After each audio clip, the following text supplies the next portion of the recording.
Gracias por sintonizarte al podcast de la Biblia al desnudo.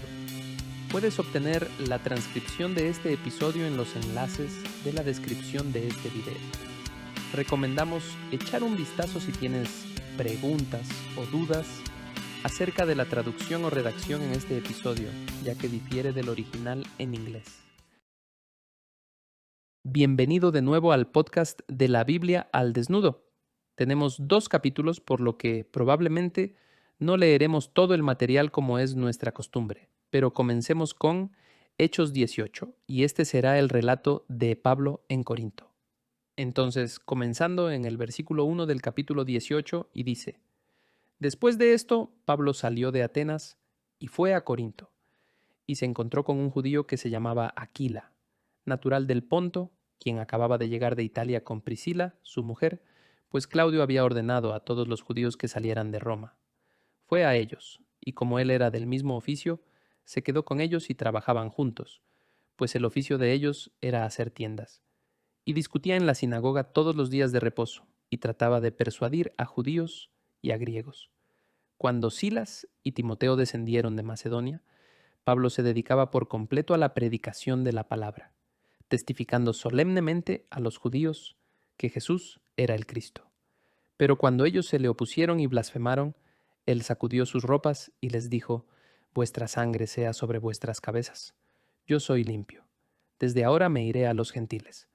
Y partiendo de allí, se fue a la casa de un hombre llamado Ticio Justo, que adoraba a Dios, cuya casa estaba junto a la sinagoga. Y Crispo, el oficial de la sinagoga, creyó en el Señor con toda su casa. Y muchos de los corintios, al oír, creían y eran bautizados. Y por medio de una visión durante la noche, el Señor dijo a Pablo: No temas, sigue hablando y no calles, porque yo estoy contigo, y nadie te atacará para hacerte daño, porque yo tengo mucho pueblo en esta ciudad. Y se quedó allí 1 año y 6 meses enseñando la palabra de Dios entre ellos. Fin de la cita. Ahora bien, esto es bastante típico de lo que hemos visto hasta este punto en Hechos. Pablo tiene su método particular. Él irá a una ciudad. Comenzará con la sinagoga porque el mensaje del Mesías es primero para los judíos, porque es su Mesías, hijo de David, y tratará de persuadirlos a aceptar la idea de que este Jesús de Nazaret era el Cristo. Hemos hablado sobre lo que significa ese título hace mucho tiempo, cuando comenzamos nuestro estudio en Hechos. Y cuando eso no funcione, Pablo llevará el mensaje a los gentiles. Entonces esto es bastante típico. Ya han visto algunas caracterizaciones familiares aquí en lo que acabo de leer. La descripción de Ticio Justo, un adorador de Dios. Entonces esta categoría de gentiles temerosos de Dios. Aquí tenemos a los judíos y gentiles creyendo en el relato. Y me gusta la frase que el Señor le da a Pablo en el versículo 10. Él dice: Estoy contigo y nadie te atacará para hacerte daño, porque tengo muchos en la ciudad que son mi pueblo. Nuevamente hemos hablado realmente numerosas veces sobre toda esta noción de cómo lo que vemos en Hechos es la inauguración y el cumplimiento progresivo de la noción de reclamar una vez más las naciones, que fueron desheredadas la cosmovisión del Antiguo Testamento de Deuteronomio 32, la noción de que en cada una de estas naciones, y no habrá excepciones, Dios tendrá personas que serán parte de su familia, y a través de ellos Él reclamará, se infiltrará y expandirá el reino en esos territorios extranjeros, esos territorios que están bajo dominio en la cosmovisión del Antiguo Testamento Deuteronomio 32, que se traslada al Nuevo Testamento. Ahora, hay un par de cosas que quiero señalar. Voy a saltarme un poco en Hechos 18. Los primeros versículos son una especie de introducción. Obtenemos los nombres de Aquila y Priscila. Así que mantengámoslos en la mente y volverán a aparecer al igual que un personaje llamado Apolos en este capítulo. Entonces quiero señalar algo en relación con estas otras personas, estas otras figuras, y luego regresaré a otro lugar en Hechos 18 sobre los votos de Pablo. Entonces regresemos aquí en el versículo 18, cuando Pablo se va y regresa a Antioquía. Tenemos aquí en el versículo 18 y dice: Y Pablo, después de quedarse muchos días más, se despidió de los hermanos y se embarcó hacia Siria. Y con él iban Priscila y Aquila. y en Cencrea se hizo cortar el cabello porque tenía hecho un voto. Llegaron a Éfeso y los dejó allí, y entrando él a la sinagoga, discutía con los judíos. Cuando le rogaron que se quedara más tiempo, no consintió, sino que se despidió de ellos, diciendo: Volveré a vosotros otra vez, si Dios quiere. Y zarpó de Éfeso. Al desembarcar en Cesarea, subió a Jerusalén para saludar a la iglesia, y luego descendió a Antioquía. Y después de pasar allí algún tiempo, salió, recorriendo por orden la región de Galacia y de Frigia, fortaleciendo a todos los discípulos. Llegó entonces a Éfeso un judío que se llamaba Apolos, natural de Alejandría, hombre elocuente y que era poderoso en las Escrituras. Este había sido instruido en el camino del Señor, y siendo ferviente de espíritu, hablaba y enseñaba con exactitud las cosas referentes a Jesús, aunque solo conocía el bautismo de Juan. Y comenzó a mí a hablar con denuedo en la sinagoga. Pero cuando Priscila y Aquila lo oyeron, lo llevaron aparte y le explicaron con mayor exactitud el camino de Dios. Cuando él quiso pasar a Acaya, los hermanos lo animaron y escribieron a los discípulos que lo recibieran, y cuando llegó, ayudó mucho a los que por la gracia habían creído, porque refutaba vigorosamente en público a los judíos, demostrando por las Escrituras que Jesús era el Cristo. Fin de la cita. Entonces Apolos tiene una buena reputación. Aquila y Priscila lo escuchan. Sabe de Jesús, pero solo conoce el bautismo de Juan. Al parecer, había oído que Jesús era esta figura mesiánica, el Mesías. Recuerda, Juan dijo: Arrepiéntanse, porque el reino de Dios está cerca. Y en realidad no necesariamente se nos dice lo que él no sabía. ¿Sabía él acerca de la crucifixión? ¿Sabía él acerca de la resurrección? ¿Sabía él acerca de Pentecostés? No sabemos realmente que no sabía, pero Priscila y Aquila se dan cuenta de que hay una que otra cosilla y le instruyen. Es muy enseñable y confían en él. Están entusiasmados con él. Quiere volver a Acaya, a Corinto, donde acababan de estar, y confían en él. Le dejaron hacer eso. Envían una carta para animar a los discípulos a darle la bienvenida, y él hace un buen trabajo mostrando con las Escrituras, al final del capítulo, que Jesús o que el Cristo era Jesús. Ahora quiero detenerme un poco en esto porque va a suceder algo en el capítulo 19 que tiene que ver con todo este asunto de saber del bautismo de Juan y no saber otras cosas. Saltemos al 19 y luego regresaremos aquí a Aquila, Priscila y Apolos. Así es como comienza el capítulo 19. Ya sabes, el 18 acaba de terminar con el regreso de Apolos. Lo encuentras en Éfeso y él regresa a Acaya y hace un buen trabajo. El capítulo 19 comienza de esta manera y dice: Y aconteció que mientras Apolos estaba en Corinto, Pablo, habiendo recorrido las regiones superiores, llegó a Éfeso y encontró a algunos discípulos y les dijo: ¿Recibisteis el Espíritu Santo cuando creísteis? Y ellos le respondieron: No, ni siquiera hemos oído si hay un Espíritu Santo. Entonces él dijo: ¿En qué bautismo, pues, fuisteis bautizados? Ellos contestaron: En el bautismo de Juan. Y Pablo dijo: Juan bautizó con el bautismo de arrepentimiento, diciendo al pueblo que creyeran en aquel que vendría después de él, es decir, en Jesús. Cuando oyeron esto, fueron bautizados en el nombre del Señor Jesús. Y cuando Pablo les impuso las manos, vino sobre ellos el Espíritu Santo, y hablaban en lenguas y profetizaban. Eran en total 12 hombres. Fin de la cita. Si estás prestando atención, probablemente sepas de qué voy a hablar aquí. Volvamos atrás y retomemos Hechos 18. Tenemos a Priscila y Aquila, que son judíos porque fueron expulsados por esta orden de Claudio. Son judíos y creyentes. Van a la sinagoga con Pablo. Allí Pablo les habla a los judíos y tiene que ir a los gentiles. Estamos familiarizados con eso. Luego llegamos al versículo 18 donde leemos: Después de esto, Pablo se quedó muchos días más, y luego se despidió de los hermanos y se embarcó para Siria. Deja a Priscila y Aquila en Éfeso, y luego sale de Éfeso y continúa su viaje. Y luego en el versículo 24, un judío llamado Apolos, nativo de Alejandría, llegó a Éfeso. Entonces aparece Apolos. Es un hombre elocuente, competente en las Escrituras. Aquila y Priscila lo escuchan en la sinagoga. Todavía van a la sinagoga para tratar de ganar gente con el Evangelio de Cristo. Lo entiende, pero hay algunas faltas en su conocimiento. Lo llevan aparte y le explican con mayor precisión el camino de Dios. Ahora no nos cuentan qué le dijeron, qué le enseñaron, cuáles fueron las faltas. Pero él acepta la enseñanza y lo envían. De hecho, regresa a Corinto y luego él y Pablo, sus caminos no se cruzan. Y luego pasamos al capítulo 19 donde Pablo se encuentra, ahora escuchen esto, Pablo se encuentra con algunos discípulos. Esto es como si Aquila y Priscila se encontraran con Apolos. Estas son personas que creen, tienen algún conocimiento de quién era Jesús. Pero cuando Pablo se topa con estas personas, Pablo les hace una pregunta. Él les dijo, ¿recibisteis el Espíritu Santo cuando creísteis? Y ellos dijeron que no, que ni siquiera sabíamos que había uno. Y luego dice, ¿en qué fuisteis bautizados? Fue el bautismo de Juan. Ahora bien, en esta parte se nos dice algo similar sobre Apolos. Allá en el versículo 25 y el capítulo 18 leemos que Apolos se había instruido en el camino del Señor. Era ferviente de espíritu. Enseñó con precisión lo concerniente a Jesús, aunque solo conocía el bautismo de Juan.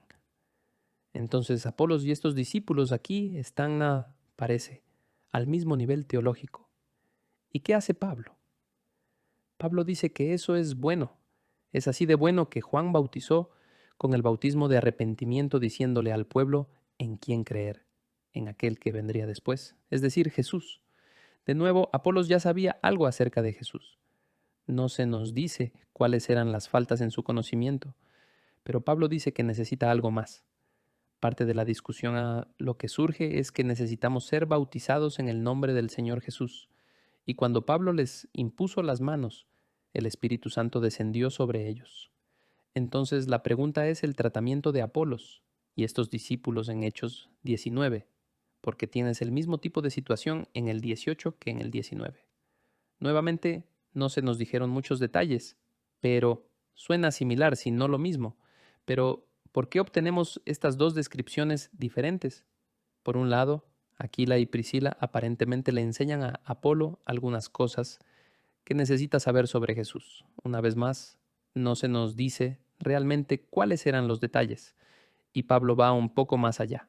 Él está preocupado con todo este asunto de en qué fueron bautizados. Luego descubre que en realidad solo saben acerca de Juan, el bautismo de Juan, y luego están convencidos de que necesitan ser bautizados en el nombre del Señor Jesús. Pablo les impone las manos. El Espíritu viene sobre ellos, hablan en lenguas. Nada de eso le sucede a Apolos. ¿Cuál es la diferencia? Creo que algunas observaciones que podemos hacer al respecto es que hay que darse cuenta de que Aquila y Priscila, según lo que se les dijo, no tienen ninguna conexión aparente con Pentecostés. En otras palabras, es posible que incluso supieran o no lo que sucedió en Pentecostés. Y sabemos que aprendieron sobre el Evangelio. Estaban en Roma. Alguien que estuvo en Pentecostés regresó a Roma. Y Aquila y Priscila terminan escuchando acerca de Jesús y creen, pero no necesariamente tienen ninguno de los detalles. Realmente no podemos concluir eso. Todo lo que podemos concluir es que escucharon el Evangelio y lo creyeron.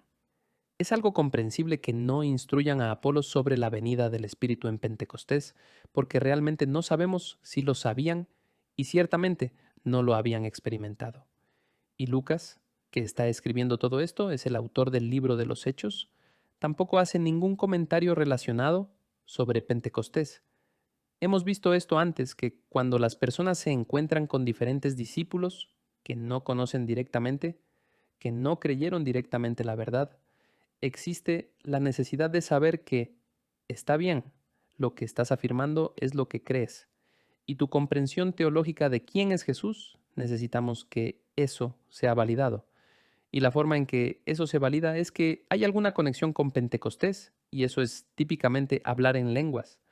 Pero no estamos seguros de que Aquila y Priscila lo sepan, y por eso no leemos que algo así suceda.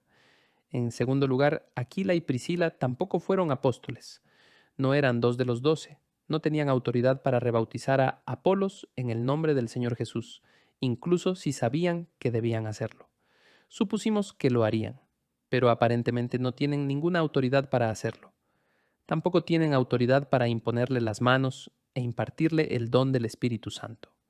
Esto es algo que al leer el libro de los Hechos, al leer las cartas de Pablo, esto es algo específicamente conectado con los apóstoles, con las personas que habían estado presentes en Pentecostés o que habían sido encontradas personalmente por Jesús y entrenadas por Jesús, que tenían esa autoridad de esa habilidad. Y realmente se convierte en una especie de prueba de fuego que cuando les impongamos las manos, si hablan en lenguas, si dan alguna evidencia de la actividad del Espíritu, tal como sucedió en Pentecostés, entonces sabemos que Dios está validando su testimonio para nosotros. Sabemos que todo esto es obra del mismo Dios y aquí todos somos kosher. Todos estamos en el mismo nivel teológicamente. Así que esto era importante, pero solo se ve esto relacionado con los apóstoles. La tercera cosa es que, si lo miras de esta manera, este relato en realidad valida el estatus de Pablo como apóstol.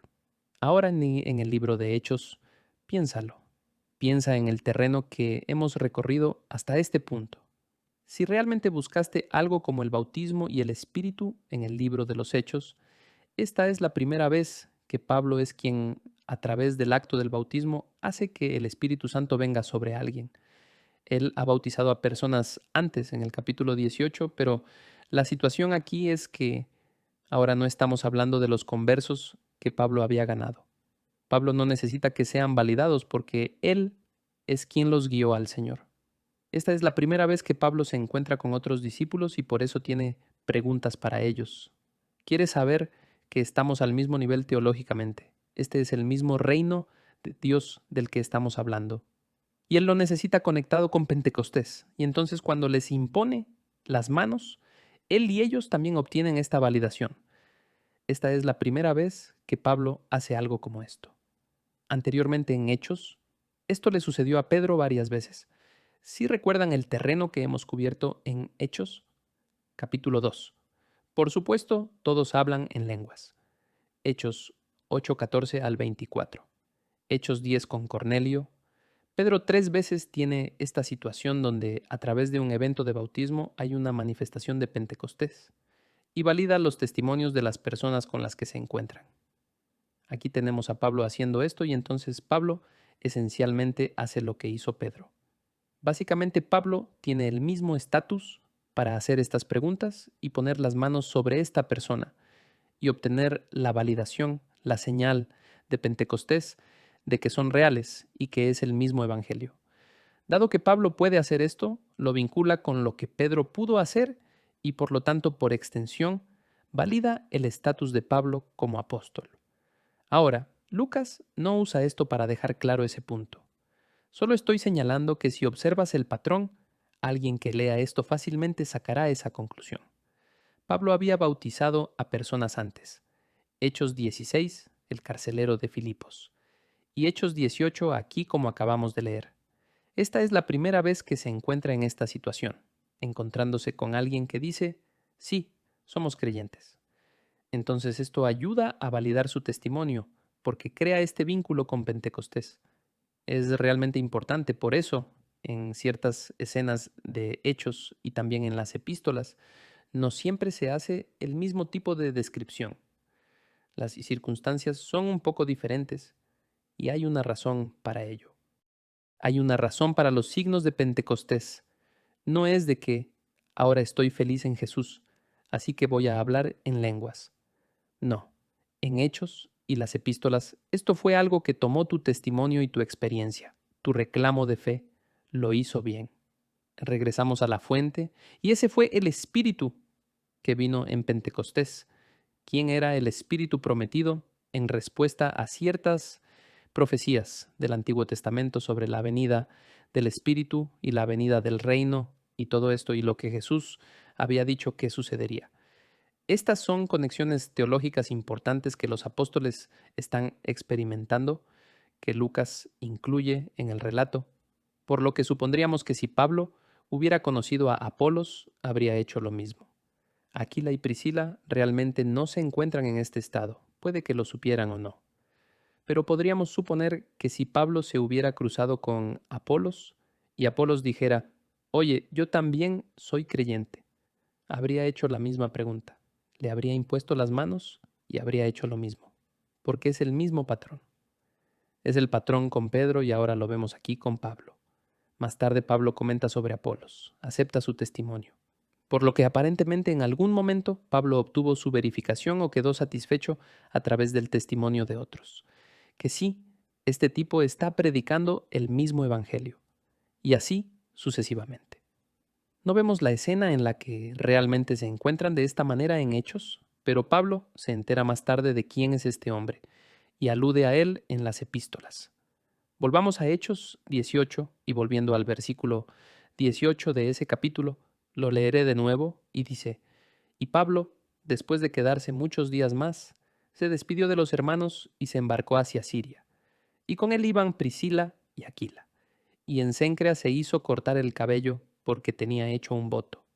Fin de la cita. Ahora solo quiero hacer un pequeño comentario. Probablemente esto sea algo de lo que mucha gente que escucha el podcast haya oído hablar. Tal vez no con tanto detalle, pero hay mucha discusión sobre cuál era este voto. ¿Por qué Pablo hace esto? ¿Cuál es el punto? Porque este hilo que comenzó en Hechos 18 aparecerá más tarde y se conectará más adelante con la presencia de Pablo en el templo de Jerusalén. Ahí es donde se meten problemas. La respuesta honesta es que no es realmente seguro qué tipo de voto es este. Hay básicamente 3 puntos de vista al respecto, al menos entre los académicos que se toman el relato en serio, ya que esto realmente sucedió históricamente, es históricamente exacto. 2 de los 3 tienen un sabor judío, un trasfondo judío. Una visión predeterminada y probablemente la más obvia es que en Pablo había hecho un voto nazareo. Esto se describe en Números 6. Básicamente se trataba de un voto que involucraba ciertas cosas. Se trataba de no cortarse el pelo. Implicaba no beber vino, ni comer nada del fruto de la vid, ni tocar un cadáver. Sansón era nazareo, por ejemplo. Probablemente el ejemplo más sonado por lo que pasa con él. Entonces, esto es posible si se corta el pelo aquí. Dice que estaba bajo un voto. Tendrías que luchar un poco con la forma verbal y tal vez traducirla. Él había estado bajo un voto, o algo así. Pero podría funcionar. Este podría ser un voto nazareo y está al final porque se está cortando el cabello. O se podría decir que se estaba cortando el cabello para que le creciera fresco. Lees todo tipo de cosas, pero cortarse el cabello sería algo si es un voto nazareo que se hace al final. Y eso plantea la pregunta. ¿Lo que está haciendo aquí está relacionado más adelante con lo que sucede en Jerusalén? Algunos dicen que sí, algunos dicen que no, pero no es tan claro. La segunda opción es que podría ser simplemente un voto de acción, de gracias a Dios porque Dios le había prometido en el versículo 10, unos versículos antes en Hechos 18, que Dios lo protegería. Podría ser simplemente una especie de voto personal que Pablo hace a cambio del mensaje de Dios para él, el mensaje del Señor para él, que estaría protegido en este lugar, solo decirle gracias. Podría ser simplemente una cosa personal. No lo sabemos. Una tercera opción, y esta tiene un trasfondo gentil o griego, es que hay relatos, especialmente de marineros, personas que están a punto de irse a la mar en un viaje por mar, que sí se cortan el pelo y se afeitan la cabeza y la cara, bien afeitadas como una especie de voto a sus propios dioses por la seguridad durante el viaje, ese tipo de cosas. Hay referencias a esto en los textos griegos clásicos, y entonces Pablo quedaría bajo esta categoría. Cuando estoy cerca de los judíos hago lo que hacen los judíos. Cuando estoy cerca de los gentiles, hago lo que hacen los gentiles. Se podría decir que estaba haciendo esto hacia su Dios, como para encajar. No quería ser el tipo que se percibe como, oye, todos los demás se han afeitado la cabeza, ¿qué estás haciendo? Nos vas a traer mala suerte y ese tipo de cosas. Podría ser eso, simplemente no lo sabemos.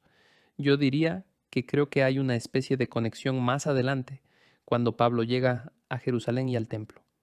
Me doy cuenta de que no tiene que ser una conexión necesaria, pero me parece que debido a eso y también a la propia herencia judía de Pablo, probablemente haya una razón judía para hacer esto. Probablemente haya algo en su propio trasfondo como judío, ya sea una situación nazaria o un voto personal al Señor debido al mensaje que recibió. pero solo les hago saber a todos que existe una tercera posibilidad. La respuesta honesta es que nadie está completamente seguro de exactamente qué tipo de voto fue este. Volvamos a Hechos 19 y bajaremos al versículo 11 con el relato de los hijos de Esceva.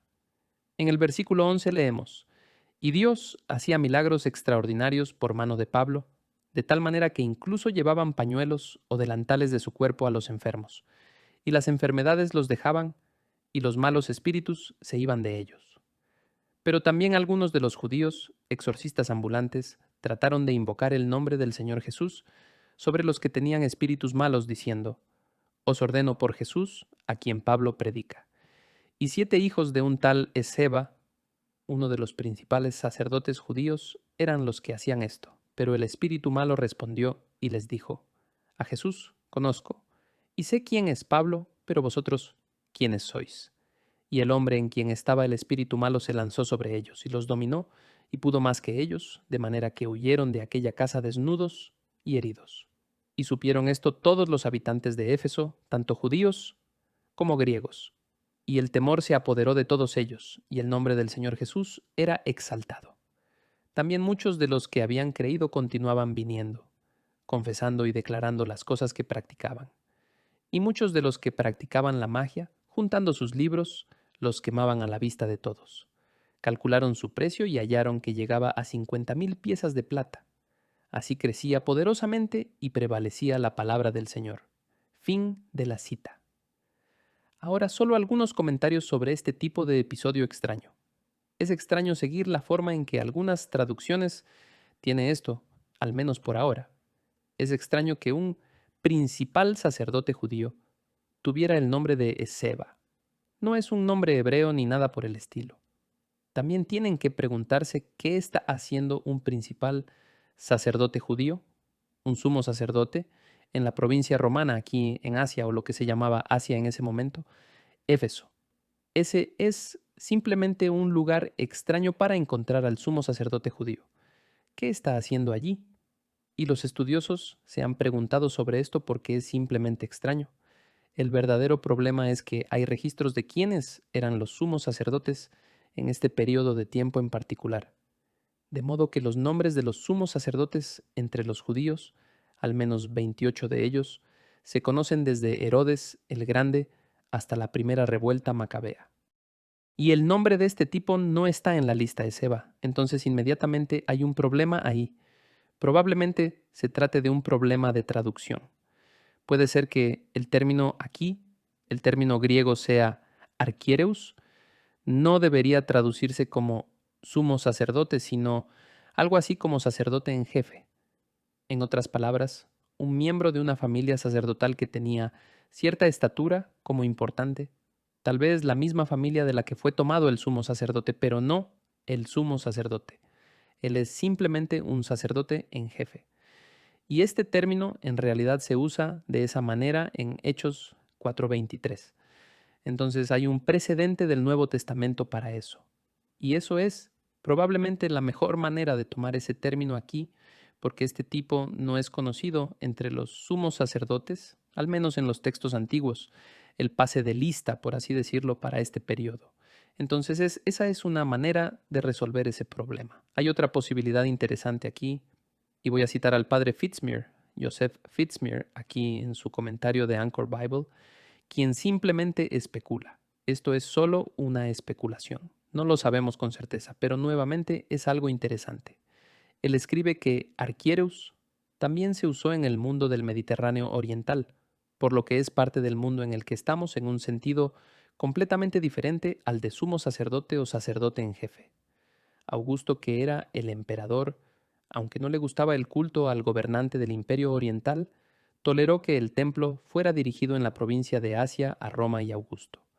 La comunidad de Asia, solo la comunidad religiosa asiática celebraba reuniones anuales para promover este culto. Al principal líder de este culto se le llamaba Archiereus tes Asias, el sumo sacerdote de Asia. Así que en realidad usaron este término para describir a un sumo sacerdote gentil o al menos pagano.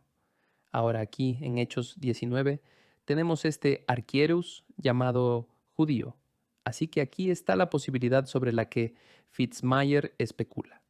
Es posible que Seba haya sido una especie de judío renegado, en otras palabras, alguien que era judío y desertó del culto al Dios de Israel y se convirtió en sumo sacerdote en un culto pagano. Y aquí tenemos a este tipo en Éfeso, que es judío por origen étnico y por nacimiento, pero es pagano. Esto cambia las cosas por aquí. Y ve lo que Pablo está haciendo aquí y el hecho de que, Dios mío, cuando tienes un pañuelo que Pablo usó o algo simplemente lo tocó y la gente se cura y los demonios son expulsados.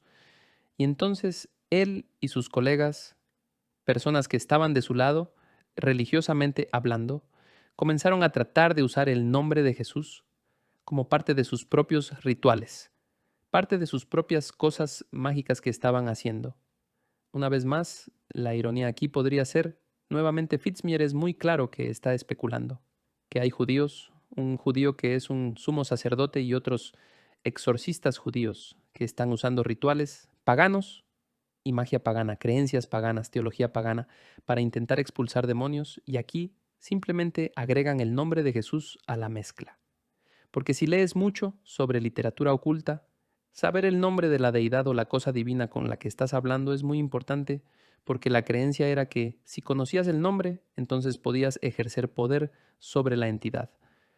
Y entonces quieren agregar a Jesús a la mezcla de lo que sea que estén haciendo y por supuesto fracasan espectacularmente. El Espíritu dice, a Jesús conozco, a Pablo conozco, pero ¿quiénes son ustedes?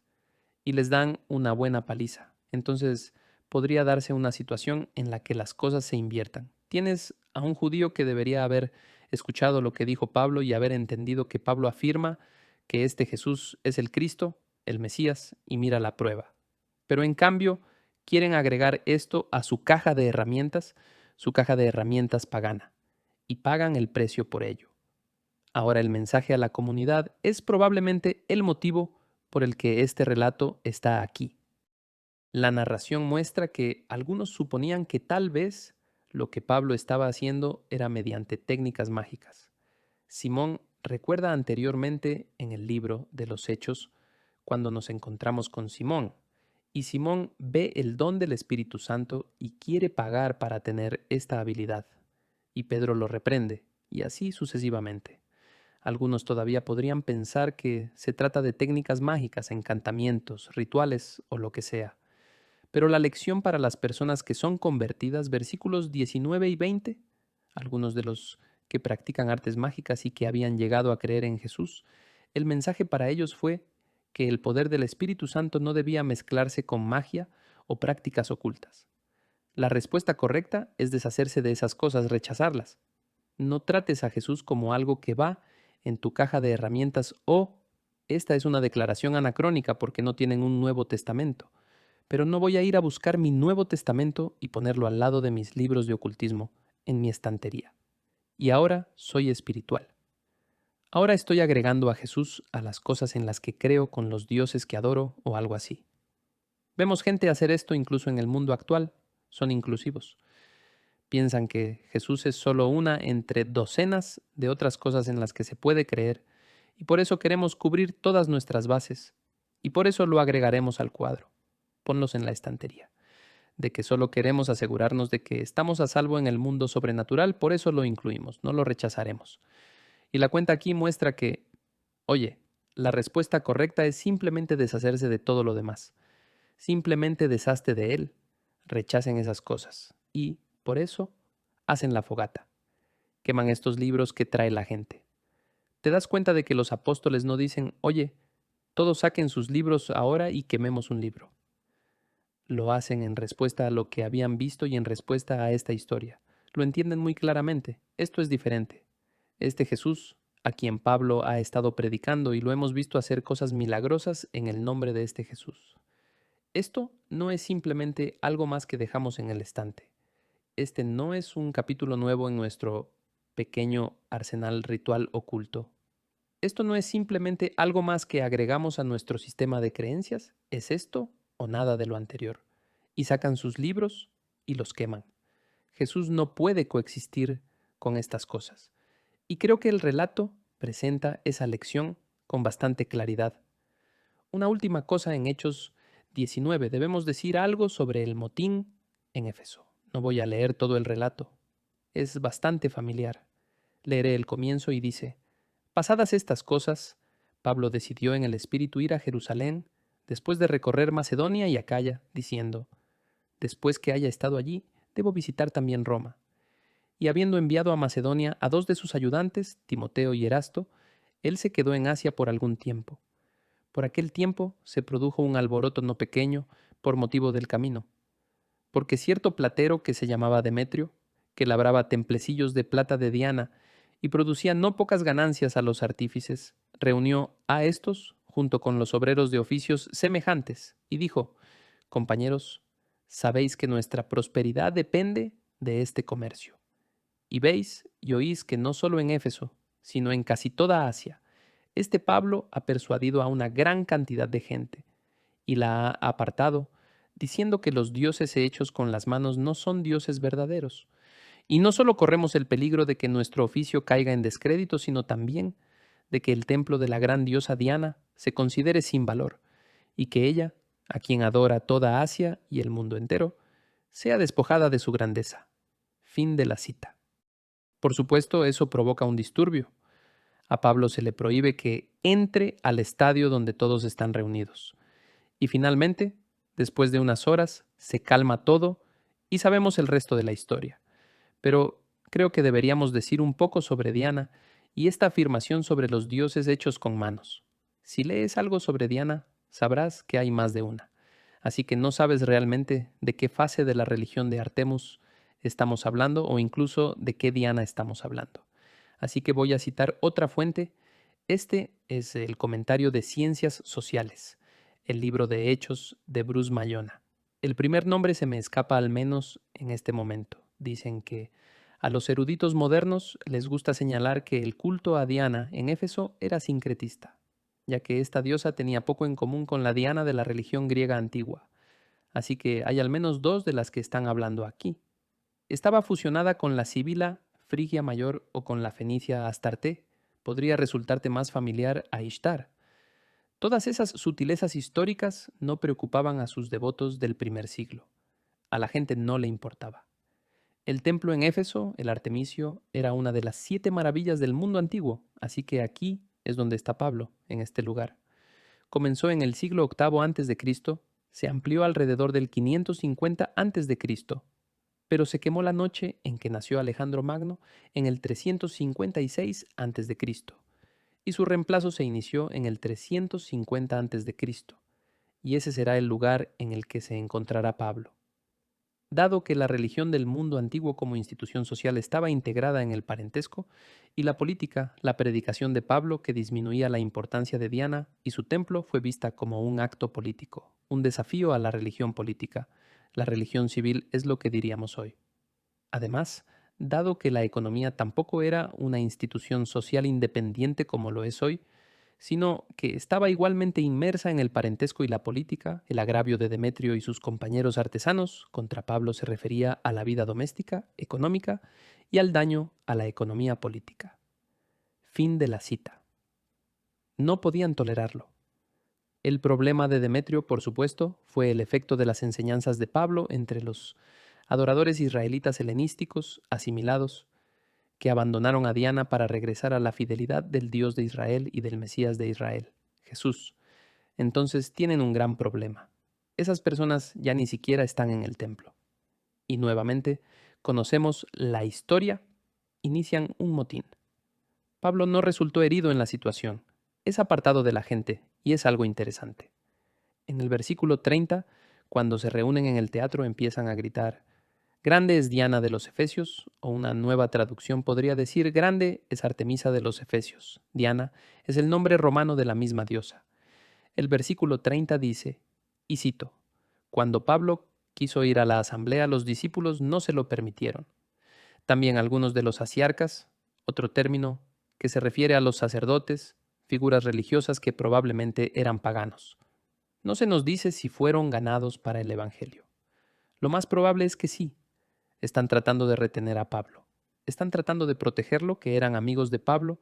Enviaron a él y repetidamente le rogaron que no se aventurara a presentarse en el teatro. Fin de la cita. Entonces tal vez eso envió un mensaje de que no lo hagas y eventualmente lo disuadieron de hacerlo. Entonces no sufre daño en el episodio, pero tienen este disturbio. Ahora, volvamos a esta declaración que realmente da inicio a la revuelta, que dice Demetrio, que Pablo ha alejado a mucha gente de Diana diciendo que los dioses hechos con manos no son dioses. Ahora bien, si realmente miras el libro de los Hechos, Pablo nunca pronuncia esta línea en ninguna parte del Nuevo Testamento, aunque es posible que se remonte a Hechos 14:15, donde Pablo dice: «Debéis apartaros de estas cosas vanas y volveros al Dios vivo que hizo los cielos de la tierra y el mar y todo lo que hay en ellos». Entonces Pablo dice cosas así, y tienes que saber un poco sobre la lógica de la idolatría. Los idólatras no creían que sus ídolos fueran deidades del mundo sobrenatural. Creían que el ídolo que hacían era un lugar donde esa deidad se establecía, de modo que cuando rompías un ídolo, no matabas a la deidad. Acababas de destruir su casa y entonces construyes otra. Y luego convocarías, a través de cualquier ritual, convocarías a esa entidad nuevamente y establecería su residencia nuevamente. Entonces el ídolo era, y no era una deidad. En realidad no era una deidad porque la realidad detrás de toda la idea era parte del mundo espiritual. Y Pablo afirmó la realidad de esos seres. Sabemos que en primera a Corintios 8, cuando Pablo habla sobre si está bien comer carne sacrificada a los ídolos, más o menos, dice que sabemos que un ídolo no es nada. Es solo un trozo de madera y piedra. Y sabemos que solo hay uno para nosotros. En realidad dice, este es el lenguaje. Para nosotros los creyentes hay un Dios y un Señor Jesucristo. No niega que haya otros para otras personas, pero él dice, mira, estos ídolos simplemente no son nada. No te preocupes por eso. Pero luego, en el capítulo 10 de Primera a Corintios 10, Pablo toma una trayectoria diferente. Él está preocupado en ese capítulo. No obtenemos todos los detalles en el capítulo 8. Obtenemos un poco más de detalles en el capítulo 10. Luego recomienda, está bien, la carne que se vende en el mercado, adelante y cómela. No hagan preguntas y demás. Pero les prohíbe comer carne sacrificada a los ídolos cuando puede estar relacionada con lo que él llama comunión con los demonios. Y si miras primera carta a los Corintios 10, alrededor del versículo 20 a 22, y miras el sistema de referencias cruzadas en tu Biblia, es probable que te lleve de regreso a Deuteronomio 32, porque Pablo está citando Deuteronomio 32 en varios lugares en 1 Corintios 10. Específicamente cita Deuteronomio 32:17 y habla de los israelitas. Los israelitas sacrificaban a dioses que no eran Dios, sacrificaban a demonios, entidades nuevas que nunca habían conocido. Pablo cita ese pasaje, así que sabemos que Pablo entiende que detrás de este tonto bloque de madera o piedra hay una entidad espiritual y entiende el sistema de creencias de que esa cosa que quieres colocar en un pedestal, esta estatua o lo que sea que sea. La gente cree que una entidad reside en esta cosa, porque esto localiza a la deidad por cualquier motivo, trueque, ofrendas de adoración, lo que sea. Él es muy consciente de eso.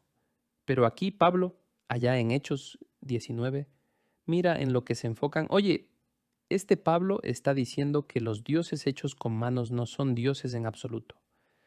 Es muy similar a lo que dicen los profetas. Realmente se está burlando de la idolatría, y aún más que eso, se está burlando de las verdaderas deidades detrás de ellas.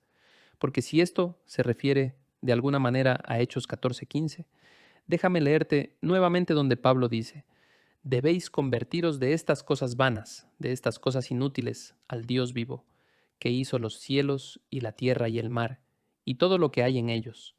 Su punto sería, al igual que los profetas, que está atacando la impotencia de otras deidades, que no pueden crear vida, no pueden crear para nada.